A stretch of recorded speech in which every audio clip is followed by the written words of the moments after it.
Sell the house and give us the money tomorrow, my daughter ordered, slapping me so hard I lost my balance. She handed me a debt of $300,000 from her husband. I smiled and agreed, but 3 hours later, I was already in another country. I'm glad to have you here.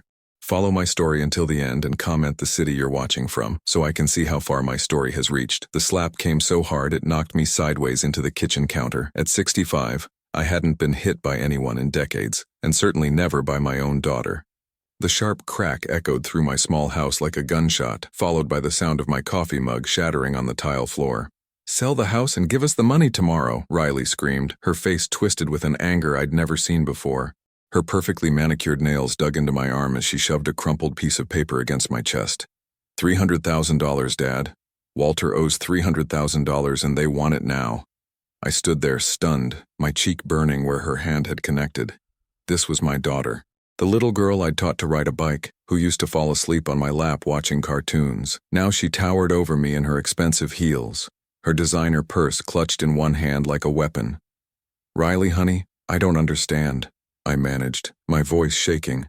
"What happened? How did Walter—" "Gambling," she spat, not letting me finish. "Online poker, sports betting, the casino downtown. He lost everything we had and then some, and now these people are calling our house, showing up at my work. Do you understand what that means for my reputation?"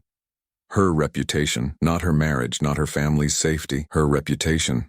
I looked down at the paper she'd thrust at me. It was a printout of some kind of debt statement, the numbers swimming before my eyes as I tried to process what I was seeing. $300,000. The amount hit me like a physical blow. That was more than my house was worth, more than my entire retirement savings. "Riley, I can't just—" Another slap, this one backhanded, catching the other side of my face. "Don't you dare say you can't," she screamed. "You're my father. This is what parents do for their children. You fix things." Walter stood behind her in the doorway, looking like a whipped dog. His usually perfect hair was disheveled, his expensive suit wrinkled. He wouldn't meet my eyes, just stared at his shoes like a guilty child. This was the man I'd walked down the aisle with my daughter 3 years ago, the successful financial advisor who'd convinced me he'd take care of her forever. "Dad," Riley's voice dropped to a dangerous whisper, "these aren't the kind of people who just forget about money. They've already made it clear what happens to people who don't pay. Walter showed me pictures of what they did to the last guy who tried to stiff them." A chill ran down my spine. I'd read about these kinds of operations in the newspaper, the violent collection methods of illegal gambling rings, but those were stories about other people, not my family. "How long do we have?" I asked quietly. "Tomorrow." Walter finally spoke, his voice barely audible. "They want it by tomorrow afternoon or—" He trailed off, but I could see the fear in his eyes. I felt something break inside me then, not just my heart, but something deeper. The last thread of hope that my family actually cared about me as anything more than a source of money. This wasn't the first time Riley had come to me with her hand out, but it was certainly the most violent. Over the years, there had been the emergency car repairs that turned out to be upgrades to luxury vehicles, the medical bills that were actually cosmetic procedures, the investment opportunities that somehow never paid dividends. Each time I'd given her what she asked for because she was my daughter, and that's what fathers do. But this felt different. This felt like extortion. "I need time to think," I said, trying to keep my voice steady. Riley grabbed my shirt collar, pulling my face close to hers. I could smell her expensive perfume mixed with the sharp scent of desperation. "There is no time to think, old man. You sell this house tomorrow morning and you give us that money, or we're all going to have problems. Do you understand me?" I nodded slowly, my hands trembling. "I understand." She released me with a shove that sent me stumbling backward. "Good. We'll be back tomorrow at 5 o'clock for the money. Have it ready." She turned on her heel and marched toward the door, Walter trailing behind her like a beaten dog. "And Dad?" she called over her shoulder without turning around. "Don't even think about trying to hide from this. We know where you live, where you shop, where you get your hair cut. There's nowhere you can go that we won't find you." The front door slammed shut with enough force to rattle the windows. I stood alone in my kitchen, surrounded by the broken pieces of my coffee mug and the shattered remains of my relationship with my daughter. My cheek throbbed where she'd hit me, but the physical pain was nothing compared to the ache in my chest. I walked slowly to the window and watched as Riley's BMW pulled out of my driveway, tires squealing against the asphalt. $300,000. I owned this house outright, had paid off the mortgage 5 years ago with my pension from the factory. It was worth maybe $250,000 in today's market. Certainly not the full amount they needed, but Riley didn't care about the details. She just knew her father had assets, and she intended to take them. I picked up the pieces of the broken mug with shaking hands, my mind already racing. She was right about one thing. I did need to sell the house, but not for the reason she thought. For the first time in years, I felt a spark of something I hadn't experienced since my wife died. Determination. Riley and Walter had made a crucial mistake. They'd assumed I was just a weak old man who would roll over and give them whatever they demanded. They had no idea what I was really capable of. As I swept up the last of the ceramic shards, I was already making plans. Tomorrow they would come back expecting their money, expecting their beaten-down father and father-in-law to hand over his life savings like the obedient bank they'd always treated him as. Instead, they were going to find an empty house and a very expensive lesson about what happens when you push someone too far. I didn't sleep that night. How could I? Every time I closed my eyes, I felt Riley's hand connecting with my face, heard her voice calling me an old man, like I was some disposable nuisance. By 4 a.m, I was sitting at my kitchen table with my laptop, researching real estate agents and international banking procedures. The plan that formed in my mind was both simple and radical. Riley wanted me to sell the house, fine, I'd sell it. But not one penny would end up in Walter's gambling-addicted hands or Riley's designer purse. At 7:30, I called Janet Morrison, the real estate agent who'd helped me buy this place 20 years ago. She was probably the only person in town who could move a property quickly without asking too many questions. "Richard, my goodness, it's been years," Janet's cheerful voice came through the phone. "What can I do for you?"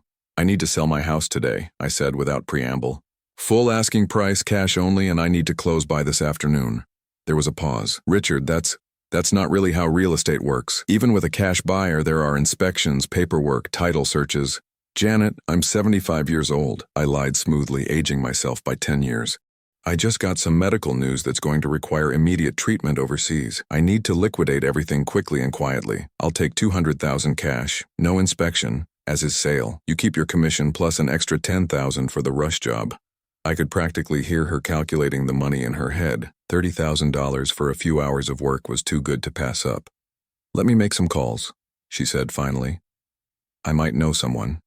While Janet worked her magic, I drove to 3 different banks, withdrawing the maximum daily limit from each of my accounts. By noon, I had nearly $15,000 in cash stuffed into an old gym bag. It wasn't much, but it would be enough to get started. My phone rang constantly throughout the morning. Riley checking up on me, making sure I was handling things. I let every call go to voicemail, her increasingly frantic messages growing more threatening with each one. "Dad, you better not be getting cold feet. I swear to God if you're not ready when we get there." "This isn't a game, old man. People are depending on this money. Important people. Dad, please pick up the phone. I'm scared. These people Walter owes, they're not going to wait much longer." That last message almost broke my resolve. The fear in her voice reminded me of the little girl who used to climb into my bed during thunderstorms. But then I remembered the feeling of her hand across my face, the way she'd grabbed my shirt like I was some street thug she was shaking down. Janet called back at 2 o'clock with news that seemed too good to be true. She'd found a cash buyer, some investment company that flipped houses for rental properties. They'd transfer $200,000 to my account by 3:30, no questions asked. "This is highly irregular, Richard," Janet warned me. "Are you sure about this? Once we sign these papers, there's no going back." "I'm sure," I said, my hand unconsciously touching my still sore cheek. More sure than I've been about anything in years. The closing was a blur of signatures and bank transfers. By 4 o'clock, I owned nothing except the clothes on my back, a gym bag full of cash, and a newly opened account at an international bank with a $200,000 balance. I drove straight to the airport, leaving my car in long-term parking with a note on the dashboard donating it to charity. The 5:15 flight to Lisbon had exactly 1 seat left in economy class, and I bought it with cash at the gate. As the plane taxied down the runway, I turned on my phone one last time to send Riley a text message. "House sold, money safe, don't look for me." Then I powered off the phone and dropped it in the seat pocket in front of me. Let her try to track that. The relief that washed over me as the plane lifted off was unlike anything I'd felt since my wife passed away. For the first time in 3 years, I wasn't worried about what Riley might need next, what crisis would require my financial intervention, what new way she'd find to make me feel guilty for not giving enough. The flight attendant offered me a drink, and I ordered a whiskey, the good stuff, not the cheap brand I usually bought at home. At 30,000 feet, watching the American coastline disappear below me, I raised my glass in a silent toast to my new life. Portugal had always been on my bucket list, one of those places Helen and I had planned to visit before the cancer took her. She would have loved the irony of this situation, her practical husband finally doing something spontaneous, something just for himself. I pulled out the travel guidebook I'd grabbed at the airport and began reading about Lisbon. Ancient castles, coastal views, a cost of living low enough that my money would last for years. It sounded like paradise compared to the prison my life had become. Somewhere over the Atlantic, exhaustion finally caught up with me. I dozed fitfully, dreaming of Riley as a child, teaching her to swim in our backyard pool. In the dream, she was laughing and calling me the best daddy in the world. I woke with tears on my cheeks. The plane touched down in Lisbon at 8 in the morning local time. Portuguese immigration barely glanced at my passport, just another American retiree looking for a quiet place to spend his golden years, if only they knew. I found a small hotel near the airport and paid for a week in advance. The room was tiny but clean, with a window that looked out over red-tiled roofs and narrow cobblestone streets. It was perfect. For the first time in 24 hours, I allowed myself to really think about what I'd done. I'd abandoned my entire life, cut all ties with my only family, and fled to a foreign country where I didn't speak the language. Most people would call it the desperate act of a broken man. To me, it felt like freedom. I opened the hotel window and breathed in the unfamiliar air, salt from the nearby ocean mixed with the smell of fresh bread from a bakery down the street. Somewhere in America, Riley and Walter were probably standing in my empty house, realizing that their personal ATM had finally run dry. Let them figure out their own problems for once. I had a new life to build. I'd been in Lisbon for exactly 24 hours when they found me. The previous day had been the most peaceful I'd experienced in years. I'd wandered the narrow streets of the Alfama district, sat in small cafes drinking coffee that actually tasted like coffee, and even managed to have a broken conversation with an elderly Portuguese man about the weather. For the first time since Helen died, I felt like I might actually be happy again. I was returning to my hotel that evening, arms full of groceries from the local market, when I saw the familiar silhouette standing by the front desk. My blood turned to ice. Riley was talking to the desk clerk in her sharp, demanding voice, gesturing with her manicured hands like she owned the place. Walter stood behind her, looking even more haggard than he had 2 days ago. His expensive suit was wrinkled, his hair greasy, and there were dark circles under his eyes that spoke of sleepless nights and mounting desperation. I ducked behind a pillar in the lobby, my heart hammering against my ribs. How had they found me so quickly? I'd paid cash for everything, used no credit cards, left no digital trail. But there they were in my sanctuary, like a nightmare that followed you into your dreams. "Look, I know he's here," Riley was saying to the poor desk clerk, her voice rising with each word. "Richard Thompson, 65 years old, American, probably checked in yesterday or today. This is his daughter, and I'm telling you it's a family emergency." The clerk, a young man who couldn't have been more than 20, looked bewildered by this aggressive American woman who'd invaded his quiet hotel. "Senora, I cannot give information about guests without what? Without proof?" Riley slammed her passport down on the marble counter. "This is proof. Look at the last name, Thompson, same as him. My father is sick, and he doesn't know it yet. We flew all the way from America to help him." I almost laughed at the irony. Riley claiming she'd flown here to help me, when just 2 days ago she'd been slapping me around my own kitchen. The desk clerk was weakening. I could see it in his posture, the way he kept glancing between Riley's passport and his computer screen. Riley had that effect on people. She could wear them down with sheer force of will and manufactured urgency. "Room 307, the clerk finally whispered. "But please, Senora, keep quiet. Other guests." Riley was already heading for the elevator before he finished speaking. Walter shuffled behind her, clutching what looked like legal documents in his sweaty hands. I waited until the elevator doors closed, then approached the desk. The young clerk looked mortified when he saw me. "Senor Thompson, I am so sorry." The woman, she was very insistent, and she said family emergency. "It's not your fault," I said quietly, already pulling money from my wallet. "Is there a back exit?" He nodded toward a hallway behind the main desk. "Service entrance. Goes to the alley behind the building." I handed him 200 euros, more than twice what I owed for the room. "If anyone asks, you never saw me leave." He pocketed the money gratefully and pointed me toward the exit. "Boa sorte, senor. Good luck." I slipped out through the service door into a narrow alley that smelled of garbage and motor oil. Above me, I could hear voices on the 3rd floor, Riley's shrill tones echoing off the hotel's courtyard walls. She was probably pounding on the door of room 307 right about now, demanding that I open up and face the music. Let her pound. I was done dancing to her tune. I walked quickly through the maze of Lisbon's old streets, my mind racing. How had they tracked me down so fast? Then it hit me, the bank transfer. Janet Morrison might have kept quiet about the cash sale, but the bank transfer to my international account would have left a digital footprint. Riley had probably hired some kind of investigator, someone who specialized in finding people who didn't want to be found. The thought made my stomach turn. If they'd found me this quickly in a city of over 500,000 people, nowhere was safe. They had resources I'd underestimated, connections I hadn't considered. I needed help, and I needed it fast. I found an internet cafe near the Rocio Square and paid cash for an hour of computer time. My fingers shook as I typed, searching for information about financial privacy laws in Portugal, about what rights I had as an American citizen trying to escape family harassment. The more I read, the more hopeless it seemed. Riley and Walter weren't technically doing anything illegal by following me to Portugal. They weren't threatening me with physical violence, not in any way that could be proven.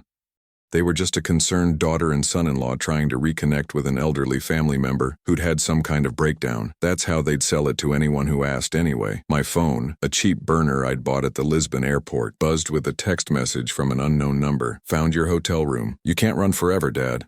We need to talk. Room 307 at the Pension Centrale. Come back now and let's work this out like adults. I stared at the message for a long time. Part of me, the part that had been trained by 40 years of marriage and parenthood to be reasonable and accommodating, wanted to go back. Maybe Riley was right. Maybe we could work something out like adults. Then I remembered the feeling of her hand across my face, the way she'd grabbed my shirt collar, the look in her eyes when she'd called me an old man. That wasn't the behavior of someone interested in adult conversation. I deleted the message and kept researching. By the time I left the internet cafe, it was nearly midnight. I'd booked a room at a small guest house in a different part of the city, paying cash again and using a false name. The elderly woman who ran the place didn't ask for identification, just smiled and handed me a key to a room on the second floor. As I climbed the narrow stairs, my legs felt like lead.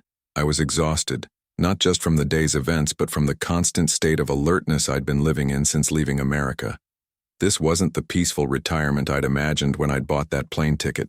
I lay in the unfamiliar bed, listening to the sounds of Lisbon at night, distant fado music from a nearby restaurant, the rumble of late trams, voices speaking in rapid Portuguese. It should have been soothing, but all I could think about was how they'd found me so easily. Riley had always been persistent when she wanted something. As a child, she'd worn down her mother and me with pure determination, asking for the same thing over and over until we gave in just to have some peace. But this felt different. This felt obsessive. My phone buzzed again. Another message. Whatever you think you're accomplishing by hiding, it's not going to work. Walter's people aren't going to wait forever. They're starting to ask questions about where you are, and I can only stall them so long. Come back tomorrow or things are going to get complicated for all of us. I turned off the phone and shoved it under the mattress. Let her send messages to dead air. I wasn't playing this game anymore. But as I finally drifted off to sleep, one thought kept nagging at me. If they'd found me once, they could find me again, and next time, I might not be lucky enough to slip out the back door. I woke to the sound of voices in the hallway outside my room. Familiar voices. Are you sure this is the right place? Walter's nervous tenor carried through the thin door. I'm sure, Riley replied, her voice sharp with exhaustion and frustration. The bank transaction this morning was from this neighborhood. He's here somewhere. My blood froze. They weren't just persistent, they were systematic. They'd tracked my new bank account, narrowed down my location, and were now going door to door looking for me. I grabbed my few belongings and stuffed them into my bag, moving as quietly as possible. The voices were getting closer, Riley's demands becoming more insistent as she questioned other guests and staff. The window in my room overlooked a narrow side street. It was a 15-foot drop to the cobblestones below, but it was better than the alternative. As I lowered myself out the window, hanging by my fingertips from the sill, I could hear Riley's voice directly outside my door. Excuse me, we're looking for an elderly American man. Tall, gray hair, probably seems confused or disoriented. I dropped to the street below, my knees screaming in protest. At 65, I wasn't built for midnight escapes through hotel windows, but I was learning that desperate times called for desperate measures, and I was definitely desperate. They'd been in Lisbon for a week now, and I was running out of places to hide. Every morning brought a new hotel, a new neighborhood, a new attempt to stay one step ahead of Riley and Walter's relentless search. I'd learned to pay cash for everything, to avoid the tourist areas where an American accent might stand out, to keep my head down and blend in with the local population. But they were learning too. I discovered just how much they'd learned when I walked into a small cafe in the Barro Alto district and found Walter sitting at a corner table, scrolling through what looked like bank statements on his phone. He glanced up as I entered, and our eyes met across the cramped space. For a moment, neither of us moved. Then Walter's face broke into something that might have been relief if it weren't so predatory. "Richard," he called out, loud enough for the entire cafe to hear. "Thank God we found you. We've been so worried." The other patrons looked up from their coffee and pastries, suddenly interested in the drama unfolding in their quiet morning routine. I could see it in their faces, the assumption that this was a concerned family member reuniting with a confused elderly relative who'd wandered off. I turned to leave, but Riley appeared in the doorway behind me, blocking my exit.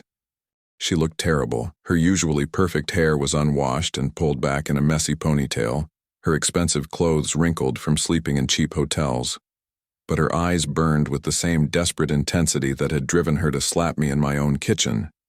"Dad," she said, her voice carrying just the right note of worried affection for our audience. "We've been looking everywhere for you. Are you okay? You left so suddenly, we were afraid something had happened." The cafe owner, a middle-aged Portuguese woman, watched this reunion with obvious sympathy. "Ah, families," she murmured to another customer. "Sometimes the elderly, they get confused, you know?" Riley seized on this immediately. "Yes, exactly. My father has been under a lot of stress lately. Medical issues, financial concerns. We think he had some kind of episode." I wanted to scream. I wanted to tell everyone in that cafe exactly what kind of medical issue had driven me to flee my own country, the kind that came from being physically assaulted by your own daughter. But what would be the point? These strangers would believe what they wanted to believe, and Riley had always been better at playing victim than I was. "We need to talk," Walter said, standing up from his table, privately. He walked toward me, and I noticed something that made my stomach drop. The legal documents in his hand weren't the gambling debts he'd shown me back home. These were fresh, printed on Portuguese legal letterhead. "What are those?" I asked, hating how my voice shook. Riley smiled, but there was no warmth in it. "Guardianship papers. We've been talking to some very helpful people at the American consulate about elderly Americans who might be experiencing cognitive decline while abroad." The words hit me like a physical blow. Guardianship. They were trying to have me declared mentally incompetent. "You see, Dad," Riley continued, her voice sticky sweet for the benefit of our audience, "when a 65-year-old man suddenly liquidates all his assets and flees the country without telling anyone, it raises concerns about his mental state, especially when that man has been exhibiting signs of confusion and poor judgment." "I'm not confused," I said through gritted teeth. "I'm escaping." "Escaping from what?" Walter asked, spreading his hands in a gesture of innocent confusion. "From family who love you? From people who want to help you through a difficult time?" The cafe patrons were watching this exchange with growing interest. I could see them nodding along with Riley and Walter's version of events, the concerned family members trying to help their elderly patriarch, who'd obviously suffered some kind of breakdown. "We've already spoken to your doctor back home," Riley continued. "Dr. Martinez was very concerned when we told him about your sudden behavior change. He agrees that you need professional evaluation." I stared at her in shock. Dr. Martinez was my family physician, a man I'd known for 15 years. "You contacted my doctor? You had no right." "We had every right," Walter interrupted, waving the legal documents. "As your closest family members, we have a responsibility to ensure your well-being, and right now, your well-being is clearly at risk." The trap was closing around me, and I could see exactly how they'd planned it. They'd told everyone back home that I'd had some kind of mental breakdown, that I'd disappeared with all my money in a fit of confusion or early dementia. They'd probably even convinced themselves that it was true. "Listen to me very carefully," I said, keeping my voice low but steady. "I am not confused. I am not having a breakdown. I sold my house and left the country because you two have been using me as your personal bank account for years, and I finally got tired of it." Riley's mask slipped for just a moment, revealing the cold fury underneath. "That's exactly the kind of paranoid thinking that proves you need help, Dad. We've never used you for anything. We're your family." "You slapped me," I said flatly. "You demanded $300,000 to pay Walter's gambling debts, and when I hesitated, you slapped me across the face in my own kitchen." The cafe had gone completely silent. Everyone was listening now, trying to parse this family drama that had suddenly escalated beyond uncomfortable into something darker. Walter laughed, but it sounded forced. "Richard, that's not what happened at all. You're confused about the timeline. Yes, I made some poor financial decisions, and yes, we asked for your help, but violence, never. You're mixing up reality with with something else. He was good, I had to give him that. He delivered the line with just the right mixture of sadness and concern, like a man watching his father-in-law's mind slowly slip away. The guardianship hearing is scheduled for next week, Riley added. We've already provided statements to the Portuguese authorities about your condition. They're very understanding about these situations involving elderly tourists. Next week, they'd been busy while I was running around Lisbon trying to stay ahead of them. They'd been building a legal case, creating an official narrative where I was the confused old man, and they were the heroic family members trying to save me from myself. I won't let you do this, I said, but even as the words left my mouth, I could hear how empty they sounded. You don't have a choice, Riley replied. The papers are already filed. By this time next week, either you come home with us voluntarily or we'll have legal authority to make that decision for you. The cafe owner approached our table, looking concerned. Disculpe, but perhaps this conversation would be better in private. You are disturbing other customers. Riley immediately switched into her charming mode, the one she'd perfected during her years as a corporate wife. Of course, so sorry. We're just worried about my father. He's been missing for several days. Missing? The woman's eyebrows rose with alarm. Not missing exactly, Walter clarified quickly. Just wandering. He gets confused sometimes, forgets where he is. It's very common with people his age. I watched in horror as this stranger's expression shifted from curiosity to pity. In the span of 30 seconds, I'd gone from being a customer to being a sad case study in elderly decline. There is a place nearby, the cafe owner said gently. A residence for people who need assistance. Very nice place, very caring staff. That's very kind, Riley said, but we're planning to take him home where he can get proper care. Home. The word felt like a noose tightening around my neck. Home to what? To being Riley's personal ATM again? To watching Walter gamble away whatever money they could squeeze out of me? To pretending that everything was normal while they slowly bled me dry? I need some air, I said, standing abruptly. Of course, Riley said, standing as well. We'll come with you. No. The word came out sharper than I intended. I need a moment alone to process all this. I could see the calculation in Riley's eyes. Let me go and risk losing me again, or create a scene by insisting on following me. She chose to let me go, probably figuring that with the legal papers already filed, she could afford to be magnanimous. Don't go far, Dad, she called after me as I headed for the door. We have a lot to discuss. I stepped out into the bright Lisbon sunshine, my mind reeling. A week. I had 1 week before they could legally force me back into the life I'd fought so hard to escape. But as I walked aimlessly through the narrow streets, a new determination began to take shape.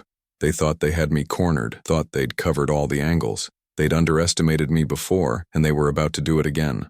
I wasn't going down without a fight. I was sitting on a bench in the Miraduro da Senhora do Monte, staring out over the red rooftops of Lisbon when she found me. Not Riley this time, but someone I'd never seen before, a woman in her 50s with silver-streaked hair and sharp, intelligent eyes behind wire-rimmed glasses. Senor Thompson, she said in accented but perfect English. My name is Sofia Carvalho. I'm an attorney specializing in elder protection law. I believe we need to talk. I looked up at her warily. After a week of being hunted through the streets of Lisbon by my own daughter, I'd learned not to trust strangers who knew my name. Who sent you? I asked. She sat down beside me without invitation, opening a leather briefcase and pulling out a tablet. Maria Santos, the owner of the Café do Barro, where you had your encounter with your family this morning. She's my neighbor, and she was very disturbed by what she witnessed. I remembered the cafe owner, the way her expression had shifted from sympathy to something that might have been suspicion, as she listened to Riley and Walter's performance. Maria has seen this before, Sophia continued, scrolling through something on her tablet. Adult children who come to Portugal claiming their elderly parents are confused or incompetent, usually when significant money is involved. It's more common than you might think. So you're what, some kind of guardian angel for confused old men? Sophia smiled, but it was grim. I'm a lawyer who specializes in protecting vulnerable adults from financial exploitation and abuse, and from what Maria described, you may be in need of protection. She turned the tablet toward me, showing me a web page in Portuguese with official-looking seals and logos. Your daughter and son-in-law filed a guardianship petition with the Portuguese courts yesterday. They're claiming you're suffering from dementia and are incapable of managing your own affairs. The words on the screen blurred as I tried to process what I was seeing. Even though Riley had warned me this was coming, seeing it in official legal documents made it feel terrifyingly real. Can they do that? I mean, legally? Unfortunately, yes. Portugal has reciprocal agreements with the United States regarding the care of citizens abroad. If they can convince a judge that you're mentally incompetent and a danger to yourself, they can be granted temporary guardianship to facilitate your return to the United States. My hands clenched into fists. But I'm not incompetent. I'm not confused. I just wanted to get away from them. Sophia studied me carefully, her lawyer's eyes taking in every detail. Tell me what really happened, from the beginning. So I did. I told her about the years of financial demands, about Walter's gambling addiction, about the $300,000 in debt they'd dumped in my lap. I told her about Riley's violence, about the slap that had knocked me into my kitchen counter, about the way she'd grabbed my shirt and called me an old man. Sophia listened without interruption, occasionally making notes on her tablet. When I finished, she was quiet for a long moment. Do you have any evidence of these financial demands? Bank records, canceled checks, anything documenting the money you've given them over the years? I shook my head. I never thought I'd need evidence. She's my daughter. I trusted her. What about the assault? Any witnesses? Photos of injuries? Again, I shook my head. It happened in my kitchen. We were alone. Sophia sighed. This is the problem with family abuse cases. The perpetrators know exactly how to avoid leaving evidence. They know their victims won't report them, won't document the abuse, because of family loyalty. So there's nothing I can do? They're just going to drag me back to America and take control of my money? Not necessarily. Sophia closed her tablet and turned to face me fully.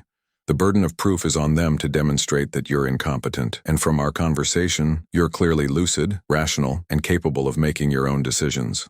But they have statements from my doctor, testimony about my sudden departure from the country. They're going to paint it as erratic behavior. Yes, but we can paint it as the rational response of an abuse victim finally escaping his tormentors. Sophia's voice took on a harder edge. And we can also investigate their true motives for pursuing you so aggressively. She pulled out her phone and showed me a series of text messages. Maria saved these. Your daughter sent them to the cafe this morning asking if you'd returned. Look at the language she uses. I read the messages, my stomach sinking with each one. Has the old man come back? We need to locate him immediately. Time is running out. People are asking questions about the money. If he doesn't surface soon, we're all going to have serious problems. Those don't sound like messages from a concerned daughter, Sophia observed. They sound like messages from someone who's under pressure from dangerous people and needs access to someone else's money to solve their problems. I thought about Walter's gambling debts, about the people Riley had mentioned who weren't the kind to forget about money owed. She said the creditors were getting impatient, that there would be consequences if the debt wasn't paid soon. Which explains why they followed you to Portugal instead of just writing you off as a loss. They don't just want your money, they need it desperately. Sophia stood up, tucking her tablet back into her briefcase. I'm going to propose something that might sound extreme, but I think it's your best option. I'm listening. We're going to flip the script. Instead of waiting for them to prove you're incompetent, we're going to file a criminal complaint against them for elder abuse, extortion, and international harassment. My breath caught. Can we do that? Elder abuse is a serious crime in Portugal, especially when it involves financial exploitation. And the fact that they followed you across international borders to continue their harassment actually strengthens our case. She handed me a business card with her contact information. But I need you to understand, if we do this, there's no going back. You'll be burning bridges with your family permanently. Are you prepared for that? I thought about Riley's hand across my face, about Walter's desperate eyes as he handed me his gambling debts, about the years of being treated like nothing more than a walking bank account. Then I thought about the peace I'd felt during those first 24 hours in Lisbon before they'd found me. Yes, I said firmly. I'm prepared for that. Sophia nodded approvingly. Good. We'll need to move quickly. The guardianship hearing is scheduled for next week, so we need to file our complaint and gather evidence before then. What kind of evidence? Bank records showing the pattern of financial demands over the years. Documentation of their current financial situation, Walter's gambling debts, their own assets and income, witness statements about their behavior since arriving in Portugal. Sophia paused. And we'll need you to undergo a psychological evaluation to prove your mental competence. The thought of being examined by psychiatrists, of having my sanity officially verified, should have been humiliating. Instead, it felt liberating. Let them test me. Let them ask me any questions they wanted. I knew exactly who I was and what I was doing. When do we start? Now. Sophia pulled out her phone. I'm calling a colleague who specializes in international criminal law. We're going to file an emergency injunction to prevent them from leaving the country with you while we investigate their claims. As she made the call, speaking rapid Portuguese into her phone, I felt something I hadn't experienced in years. Hope. For the first time since Riley had slapped me in my kitchen, I wasn't running. I wasn't hiding. I was fighting back. My phone buzzed with another message from Riley. Dad, we need to talk. This situation is getting out of hand, and people are starting to ask uncomfortable questions. Come back to the hotel tonight and we'll work something out. I showed the message to Sophia when she finished her call. She read it and smiled coldly. Perfect. That's exactly the kind of pressure tactic we can use in court. Save that message, and any others she sends. Every communication from them now is potential evidence. As we walked down from the viewpoint toward the city center, I realized something had fundamentally changed. For the first time in this entire ordeal, I wasn't alone. I had someone on my side, someone who understood what was really happening and had the tools to fight it. Riley and Walter thought they had me cornered, thought their legal maneuvering had left me no choice but to surrender. They were about to learn that cornering a desperate man wasn't the same as defeating him, and I was far from defeated. The courtroom in downtown Lisbon was smaller than I'd expected, but it felt enormous as I sat beside Sophia, waiting for the judge to review our emergency filing. Across the aisle, Riley and Walter sat with their own attorney, a nervous-looking man who kept shuffling through papers and whispering urgently to his clients. Riley looked different than she had that morning at the cafe. Gone was the concerned daughter act. Now she looked like what she really was, a desperate woman watching her carefully constructed plans fall apart. All rise, the court clerk announced in Portuguese, followed by an English translation for the benefit of the American parties. Judge Ana Pereira entered the courtroom, a stern woman in her 60s whose reputation Sophia had briefed me on during our preparation. She specialized in elder protection cases and had little patience for family members who tried to exploit the Portuguese legal system for financial gain. This is an unusual case, Judge Pereira began, switching between Portuguese and English as she addressed both legal teams. We have a guardianship petition filed by family members claiming incompetence, countered by criminal charges of elder abuse and extortion. Let's start with the guardianship petition. Riley and Walter's attorney stood up, clearing his throat nervously. Your Honor, my clients are concerned about Senor Thompson's sudden and erratic behavior. He liquidated all his assets without warning, fled the country, and has been exhibiting signs of paranoia and confusion. And what evidence do you have of this alleged incompetence? The attorney shuffled through his papers.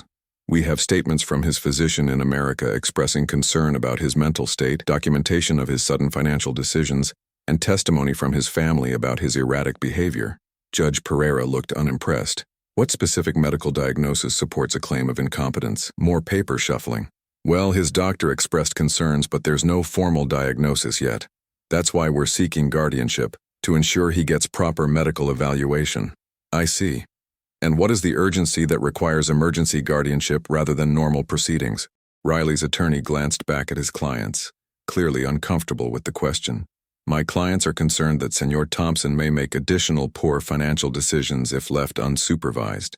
Sophia stood up smoothly.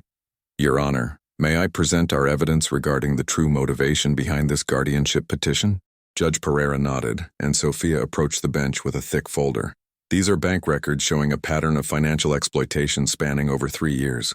Senor Thompson's daughter and son-in-law have extracted approximately $400,000 from him during this period, with increasingly aggressive demands culminating in the violent confrontation that prompted his departure from America. I watched Riley's face go pale as Sophia continued. We also have documentation showing that Walter Thompson owes significant gambling debts to potentially dangerous creditors, and that the couple is facing financial ruin if they cannot access Senor Thompson's money. These are serious allegations, Judge Pereira said. What evidence supports claims of violence? Sophia produced her tablet, showing the text messages Riley had sent to the cafe owner. These messages show a pattern of predatory behavior and urgent financial pressure. Additionally, we have witness testimony from Maria Santos, who observed the confrontation at her establishment and noted behavior consistent with financial coercion. Riley's attorney tried to object, but Sophia wasn't finished.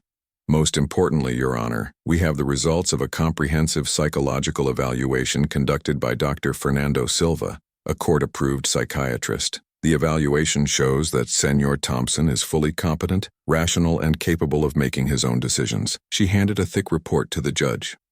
Dr. Silva's conclusion is that Senor Thompson's departure from America was not the result of mental incompetence, but rather the rational response of an abuse victim finally escaping his tormentors.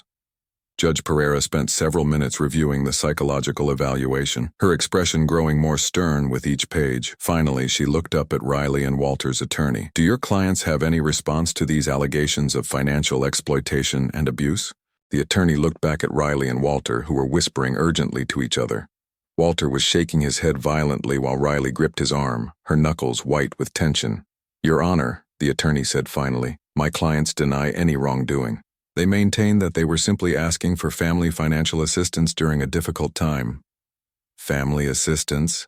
Judge Pereira's voice carried a sharp edge. According to these bank records, your clients extracted the equivalent of nearly $400,000 over 3 years. That seems excessive for assistance. Riley suddenly stood up, ignoring her attorney's attempt to stop her. Your Honor, with all due respect, my father is my family. Everything I did was because I love him and I'm worried about him. Yes, my husband made some mistakes, but that doesn't mean we were exploiting anyone. Judge Pereira studied Riley carefully. Señorita Thompson, did you physically strike your father during your last conversation in America? Riley's composure finally cracked. It wasn't like that. He was being unreasonable and it was barely a tap. He's exaggerating because he's confused. So you did strike him? It wasn't, Riley looked around the courtroom desperately, realizing she'd just admitted to assault. He's making it sound worse than it was. Judge Pereira made a note on her pad. And is it true that your husband owes approximately $300,000 in gambling debts? Walter finally spoke up, his voice barely above a whisper. Yes, Your Honor, but that's not. We never meant for it to go this far. Yet you followed Señor Thompson to Portugal to pursue these funds. We were worried about him, Riley insisted, but her voice lacked conviction. We just wanted to make sure he was safe. Sophia stood again. Your Honor, if I may present one final piece of evidence. She produced her phone, showing a recording app. This is a voicemail Señorita Thompson left for her father yesterday evening. She played the recording, and Riley's voice filled the courtroom. Dad, I don't know what game you think you're playing, but it ends now. Walter's people are getting impatient, and I can't protect you if you don't cooperate. Come back tonight or I can't be responsible for what happens next. The courtroom fell silent. Even Riley's attorney looked stunned by the obvious threat in his client's voice. Judge Pereira set down her pen and looked directly at Riley and Walter. Based on the evidence presented, I am not only denying the guardianship petition, but I am also issuing an emergency protective order. Señorita Thompson and Señor Walter Thompson are prohibited from contacting Señor Richard Thompson in any way.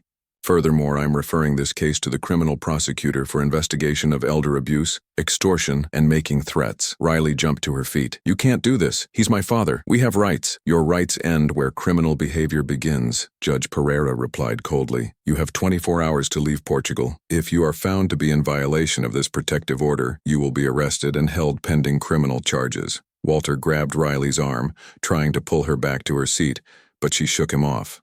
This is insane. You're believing the lies of a confused old man over his own family. Bailiff, Judge Pereira called, and a uniformed officer stepped forward. Please escort these individuals from my courtroom. As Riley was led away, she turned back to look at me one last time. The mask was completely gone now, revealing the desperate, angry woman underneath. This isn't over, Dad, she called out. You can't hide forever. But it was over. I could feel it in the finality of the judge's words, in the way Sophia squeezed my shoulder in victory, in the profound relief that washed over me as the courtroom doors closed behind my daughter and son-in-law. 3 weeks later, I was sitting in a small restaurant in Porto, 200 miles north of Lisbon, reading an email from Sophia on my new Portuguese phone. Riley and Walter had been deported as ordered and were facing federal charges in the United States for international harassment and elder abuse. Walter's gambling creditors had apparently decided to cut their losses and move on to easier targets.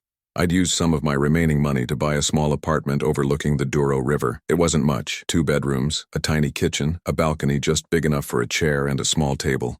But it was mine, completely and legally mine, and no one could take it away from me. I'd also done something I never thought I'd have the courage to do. I'd legally changed my name. Richard Thompson no longer existed in any official capacity. I was now Ricardo Santos, a retired American living quietly in Portugal on a residence visa. The old Richard Thompson had been Riley's father, Riley's victim, Riley's personal bank account. Ricardo Santos was just a man who liked morning coffee on his balcony, evening walks along the river, and the simple pleasure of knowing that no one could find him who didn't already know where to look. I pulled out a piece of paper and began writing a letter I'd been composing in my mind for weeks. To my former family, I want you to know that I don't hate you. I understand that desperation makes people do terrible things, and I understand that Walter's gambling addiction put you in an impossible situation. But understanding something doesn't mean I have to accept it, and it doesn't mean I have to sacrifice my own peace and security to fix problems that were never mine to begin with. I spent 3 years being your solution to every crisis, your answer to every financial emergency. I gave you nearly $500,000 because I thought that's what family did for each other. It took me far too long to realize that family is supposed to be a two-way street. I'm not angry anymore, I'm just free. For the first time since your mother died, I wake up each morning without wondering what crisis will require my attention today, what emergency will drain my bank account, what guilt trip will convince me to sacrifice my own well-being for yours. I hope you find a way to solve your problems that doesn't involve destroying other people. I hope Walter gets help for his addiction and that you find happiness that doesn't depend on other people's money. But I won't be part of that journey. I've found my own path now, and it leads away from you. Ricardo Santos, formerly Richard Thompson.